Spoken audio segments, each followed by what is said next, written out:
Bhagavad 7.8 Rasohamapsu Kaunteya Prabhasmi Shashisuryo Pranavah Sarvavedeshu Shabdakhe Paurusham Nrishu. Here Krishna begins the description through examples of how he is the essence of everything. In the previous verse he has stated in 7.7 Sutre Maniganaiva, just as the thread underlies and unifies the jewels, similarly Mai Sarvamidam Protam, I am the underlying thread that unifies all of existence. So that how he is the underlying thread of everything, that he will be illustrating through various examples in verses 8 to 11. So here he states, Rasohamapsu Kaunteya, I am the taste of water. Now, from the biochemical point of view, water is often thought of as tasteless. But that is a incomplete analysis based on certain preconceived definitions of taste. People think that, you have to put something in water. Maybe you take a cold drink, take a soft drink, take a warm drink. You put something in the water and then take the liquid. Don't just take water. However, water itself is what enables us to access all tastes. It is generally when we see some delicious item or we smell a delicious item, at that time our mouth starts watering. What does that mean? Mouth starts secreting, the tongue starts secreting saliva, and the whole mouth becomes ready to eat the food.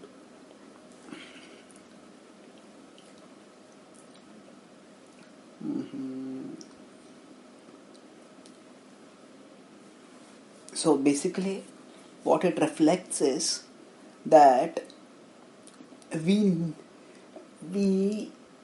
need water, moisture in the form of saliva, which enables us not just to chew and soften the food so as to begin the digestive process as it enters the mouth, but actually as it enters the alimentary canal. But more importantly, it is the water that is secreted in the tongue that enables us to taste food. If the tongue does not secrete any saliva, if the mouth does not start watering, then even if food is placed on it, the food may go in through the tongue down the neck and it will nourish us, but we will not be able to taste it. So, even from the biofunctional point of view for our body, water is what makes taste accessible. That is with respect to the sense which we taste, and that is the tongue. And similarly with respect to sense object, certain objects may be juicy, certain objects may be soft, certain objects may be crisp, whatever they are.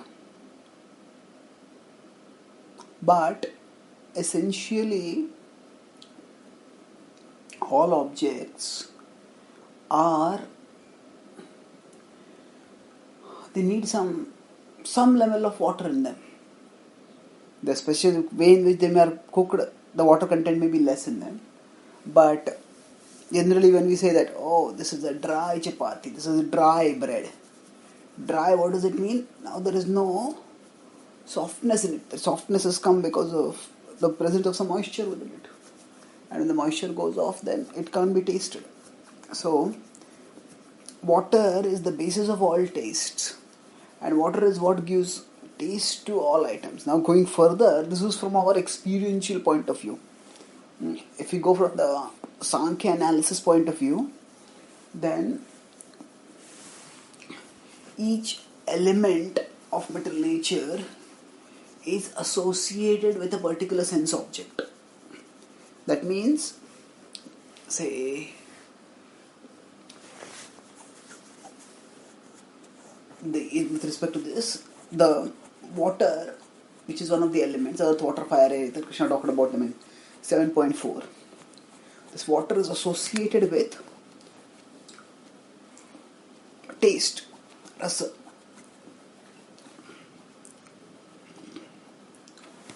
So, what does it mean? It is associated with, that means it is that in the process of universal creation, as creation unfolds, then certain things become manifested. Just like a person may have a collapsible stick, and then, as you pull and pull, then one extension of the stick appears. So like that, the creation unfolds. And when the creation unfolds, each element has a particular sense object associated with it, and that sense object unfolds through that element. The sense object that unfolds through water is taste. So in that sense, Krishna is saying that I am the taste of water.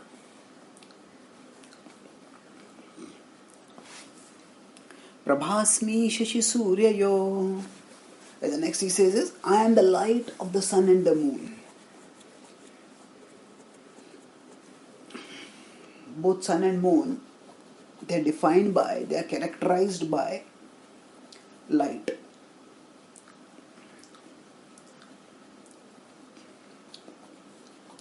So, that light may be different in nature, in the sense that sunlight is often scorching, whereas moonlight is soothing. But essentially, these two are the prominent sources of light during the day and the night. So they are defined by their essence is the light that they emanate. And Krishna says, I am that light. Prabhasmi Shashi Suryayo. The potency by which the sun and the moon are able to give light is ultimately arranged by Krishna. Pranavah sarva vedeshu. In the Vedas, there are many things that are talked about, but one of the most important things that is talked there is Pranavaha. Pranavaha is Om. It is an extremely important sound, and the concept of Om will be talked about repeatedly in the Bhagavad Gita. Several times it will come, and we will analyze it more in the future occurrences. But Om is a potent sound. Om ityeka aksharam Brahma. Krishna will talk about in the 8th chapter also. So Pranavah sarva vedeshu means that Krishna is stating here that he is the sound by which in which the potency of the Vedas is manifested in one of the greatest manifestations. So the sound of Om is considered very sacred. Om is non-different from the absolute truth. It is just a non-specific, non-descript, non-personal reference to the absolute truth, but still it's a reference to the absolute truth. And Krishna is saying that I am that Om. So the essential potency of the Vedic sound is manifested through the sound of the Om. And then Krishna says, I am that Om. So in that way he's saying that I am the essence of the Vedas also. Shabdah ke paurusham nrushu. Shabdah ke. I am sound in ether. This means that now ether is a very subtle element, and it's the subtlest of the gross elements, and it's not very easy for anyone to perceive ether. But although ether is difficult to perceive, still ether is one of the five elements, and its essential property is that it manifests sound. It is the substratum, the medium through which sound gets transmitted. So, in the Sankhya analysis of material nature, ether, as I said, each element is associated with a sound, with a particular sense object. So, Shabda, sound is associated with ether.